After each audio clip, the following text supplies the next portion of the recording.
बिस्मिल्लाहिर्रहमानिर्रहीम। नाज़रीन अस्सलाम वालेकुम, मैं हूँ इमरान वसीम। नाज़रीन, प्रोग्राम में सबसे पहले हम बात करेंगे इस्लामाबाद हाई कोर्ट की, जहाँ एक मरतबा फिर आज जुमे का दिन हुकूमत के लिए भारी पड़ने का इम्कान है। पहले ये ख़बर आपके साथ हम शेयर करेंगे और इसके बाद जो सुप्रीम कोर्ट से जुड़ी अहम ख़बर है उसकी तफसीलात आपके साथ डिस्कस करेंगे। और प्रोग्राम के आखिर में जो टिकटॉकर की गिरफ़्तारी है, कौन टिकटॉकर क्यों गिरफ़्तार हुआ, कैसे गिरफ़्तार किया गया, जुर्म क्या है, इस ख़बर की तफसीलात भी आपकी खिदमत में पेश करेंगे। लेकिन व्लॉग का आगाज़ करने से पहले आपसे दरख्वास्त के चैनल को सब्सक्राइब कर लें, बेल आइकॉन का बटन प्रेस करें। वीडियो पसंद आए तो इसे लाइक और शेयर ज़रूर कीजिएगा। इस्लामाबाद हाई कोर्ट में नाज़रीन आज डॉक्टर आफिया सिद्दीकी, उनकी पाकिस्तान वापसी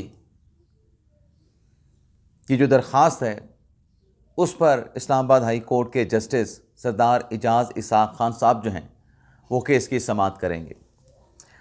अब आखिरी समाअत पे जब हुकूमत की जानिब से जज साहब के सामने ये नुक्ता पेश किया गया कि देखें, इस केस में हुकूमत जो कर सकती थी, जितना हो सकता था, वो सब कुछ हुकूमत ने कर दिया है, तो लिहाजा इस दरख्वास्त को आप डिस्पोज ऑफ कर दें।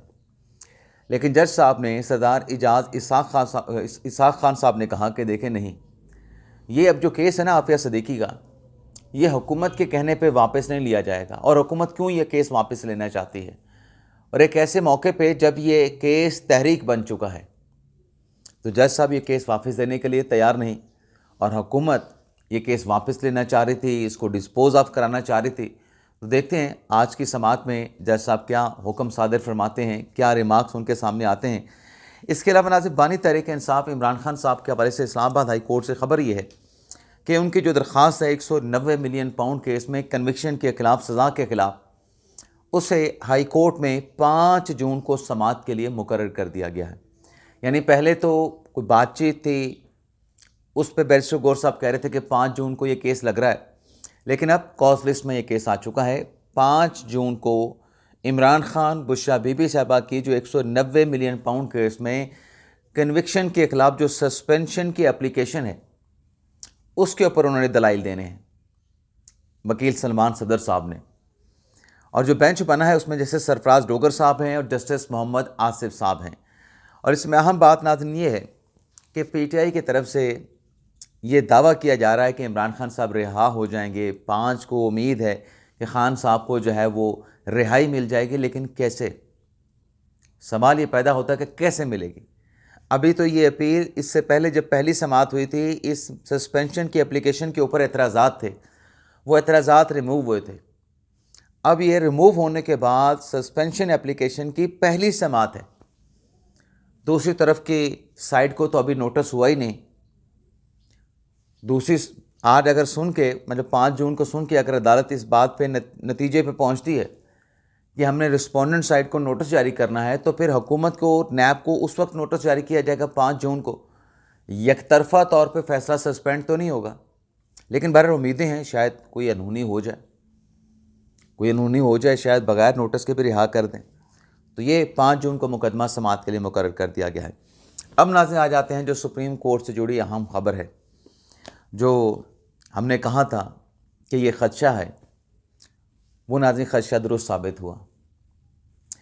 मामला नाज़रीन ये है कि जो जजेस ट्रांसफ़र केस की समाअत है, जिसमें मुनीर मलिक साहब इस्लामाबाद हाई कोर्ट के 5 जजेस के वकील हैं और मेरे फेवरेट वकील हैं माशाल्लाह, जैसे वो दलाइल देते हैं, उनके दलाइल सुनने को दिल करता है।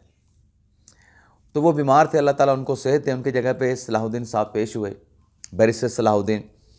उनकी तरफ से जो जवाबुल जवाब में दलाइल दिए गए, ऐसे लगा कि जैसे केस री आर्गू हो रहा है, क्योंकि जवाबुल जवाब में मैक्सिमम आप 5 मिनट, 10 मिनट, 15 मिनट, इससे ज़्यादा आर्गूमेंट नहीं होते। लेकिन माशाल्लाह सलाहुद्दीन भाई ने 1.5 घंटा दलाइल दिए, और 1.5 घंटा दलाइल देने के बाद भी उनकी जो बात थी, जो उनका रिबटल था, रिबटल मतलब जवाबुल जवाब था, वो ख़त्म नहीं हुआ। तो केस की समाअत जो है वो 16 जून तक चली गई, अगले माह 16 जून तक। और यही लग रहा था कि कोशिश ये है कि पहले मरले में इस केस को जो है वो ईद कुर्बान के बाद तक ले जाया जाए। और ईद कुर्बान के बाद चूँकि जजेस की, सुप्रीम कोर्ट की छुट्टियां शुरू हो जाएंगी, तो फिर समर वेकेशन के बाद तक ये केस चला जाए। वैसे यहाँ पे आपको ये बताना ज़रूरी है कि जो समर वेकेशंस होती हैं उसमें ये नहीं कि तमाम जजेस छुट्टी पे और सुप्रीम कोर्ट को ताला लग जाता है। अगर 25 जज हैं तो 25 जजों ने 2 माह के अंदर छुट्टियों पे जाना है, तो 7-8 जज पहले 15 दिन चले जाएंगे, फिर वो वापस आ जाएंगे, अगले 5-6 जज जो है अगले 15 दिन में चले जाएंगे, और फिर आखिरी महीने में जो बाकी रह जाएंगे वो 15-15 दिन करके छुट्टियां कर लेंगे। तो 15-15 दिन से ज़्यादा छुट्टियां नहीं होती। तो के बेंच जो हैं वो रहते हैं। अगर 8 जज छुट्टी पे चले गए तो बाकी जो जजेस हैं वो काम कर रहे होते हैं, केसेस सुने जा रहे होते हैं। अब नाज़रीन, जो जजेस ट्रांसफ़र केस की जो समाअत हुई है उसका अहवाल भी मुख्तसर सा आपके साथ हम शेयर कर लें।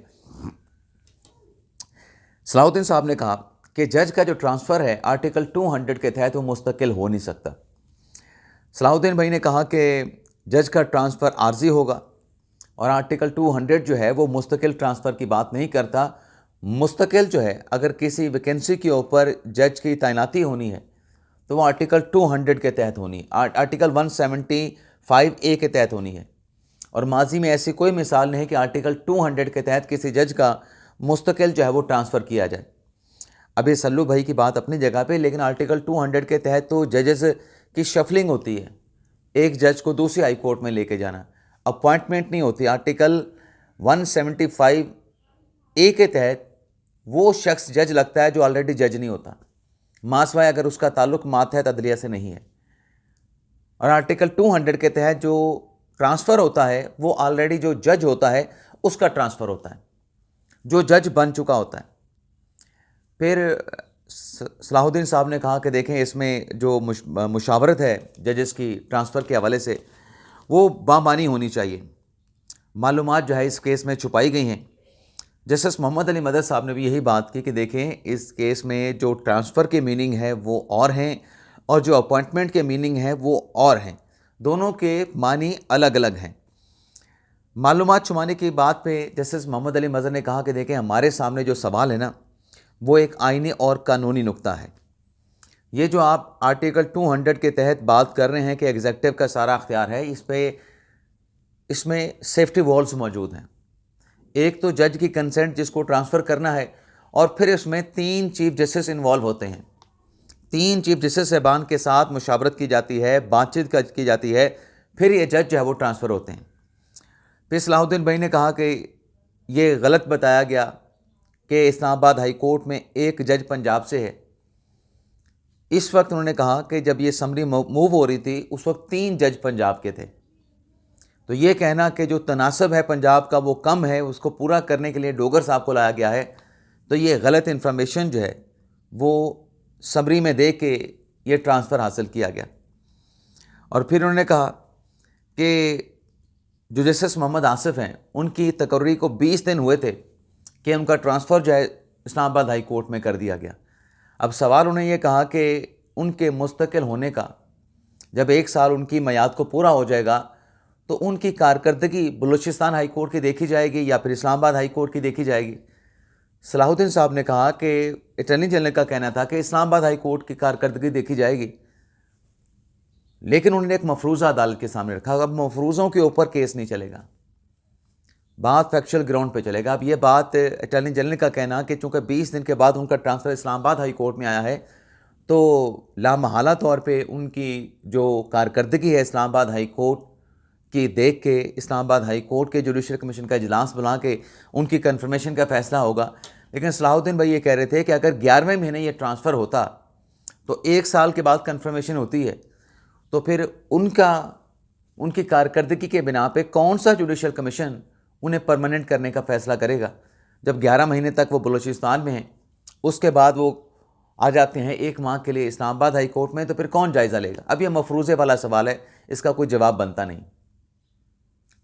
बाकी भी तो जजेज़ हैं ना, खादिम हुसैन सोमर साहब, उनका ये इशू नहीं है, सरफराज डोगर साहब का इशू नहीं है। और फिर सलाहुद्दीन भाई ने कहा कि दरअसल यहाँ पे जो बात की गई, ये जो जजेज़ हैं ये इजाफी मरात ले रहे हैं, अपनी तनख्वाह से हट के इजाफी मरात भी ले रहे हैं, जिस पे जस्टिस नईम अख्तर अफ़गान साहब ने कहा कि ये बात अटॉर्नी जनरल साहब डिनाई कर चुके हैं कि बिल्कुल जो जजेज़ आए हैं उनको सरकारी रहाइश तो मिली है, लेकिन वो इजाफी किसी किस्म की मरात नहीं ले रहे। तो सलाउद्दीन भाई ने कहा कि आप AGPR से पता कर लें, वो इजाफी मराहत भी ले रहे हैं। लेकिन मेरे हिसाब से जो जस्टिस नईम अख्तर अफ़गान साहब कह रहे थे वो बड़ा एक अहम सवाल था कि जो समरी है जजेस के ट्रांसफ़र की वो वजारत कानून ने मूव की है। वज़ीर आज़म ने उस पर सदर पाकिस्तान को कहा है कि जजेस के ट्रांसफ़र के हवाले से जो डॉक्यूमेंटेशन है, जो मुशावरत है, उसका अमल शुरू करने के लिए वजारत कानून को अथॉरिटी दी जाए। तो नईम अख्तर अफ़गान साहब ने कहा कि आर्टिकल 200 ये कहता है कि ये जो ट्रांसफ़र है ये जज की अपने जो सदर पाकिस्तान है ये उनका अख्तियार है। लेकिन यहाँ पे जो ट्रांसफ़र का अमल शुरू किया गया है वजारत कानून ने शुरू किया है। तो इस पे उन्होंने जो सवाल उठाया है ये इस सवाल का जवाब बनता है कि ये गैप क्यों है। क्या पहले सदर पाकिस्तान ने कहा था, कोई बातचीत हुई थी वज़ीर आज़म की, उसके बाद ये सब कुछ इनिशिएट किया गया? और फिर एक उसमें नुक्ता ये भी था कि अगर मुशावरत हुई है, नईम अख्तर अफ़गान साहब ने कहा, तो समरी में ज़िक्र नहीं कि सदर साहब की प्लेस के ऊपर ये प्रोसेस शुरू किया जा रहा है। शायद हो सकता है कि जो लेटर वापस सदर पाकिस्तान से वापस आया हो उसमें शायद कोई डॉक्यूमेंट्स रह गया हो सकता है। लेकिन भर ये जवाब जो है वो अटॉर्नी जनरल साहब ने देना। बाकी